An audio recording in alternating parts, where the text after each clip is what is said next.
5 November 1948 constituent assembly hall, New Delhi. Welcome to episode 9 of understanding Baba Saheb. Baba साहब ने constitution का draft second reading के लिए प्रेजेंट ही किया था कि तभी अचानक टीटी कृष्णमचारी खड़े हुए और उन्होंने सदन से कहा, शायद इस सदन को ये बात पता होगी कि जो 7 मेंबर्स नॉमिनेट किए गए थे उनमें से एक ने रिजाइन कर दिया, एक की मृत्यु हो गई, एक अमेरिका में थे और उनकी जगह किसी और को नहीं लाया गया, एक मेंबर स्टेट अफेयर्स में बिजी थे और 2 लोग दिल्ली से दूर और शायद तबीयत खराब होने की वजह से आ ही नहीं पाए।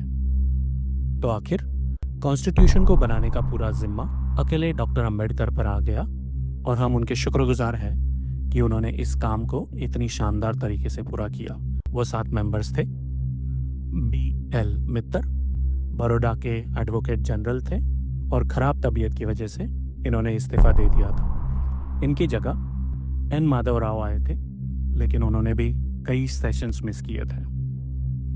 DP खैतान 1948 में ड्राफ्टिंग चल रही थी और तभी ये गुजर गए। इनकी जगह TT कृष्णमचारी ने ले ली। N Gopal Swami Iyengar princely states और कश्मीर इशू को संभालने में इतने व्यस्त थे कि कभी वक्त ही नहीं निकाल पाए और अमेरिका में UN सिक्योरिटी काउंसिल से डील कर रहे थे।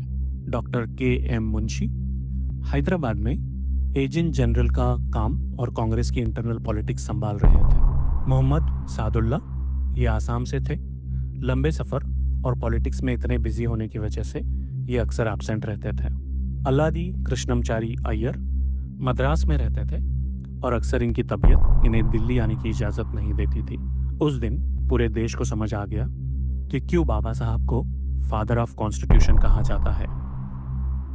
सेहत खराब थी, आंखें थक चुकी थी, पर वो रुके नहीं, क्योंकि उन्हें पता था अगर वो रुक गए तो भारत का भाग्य रुक जाएगा।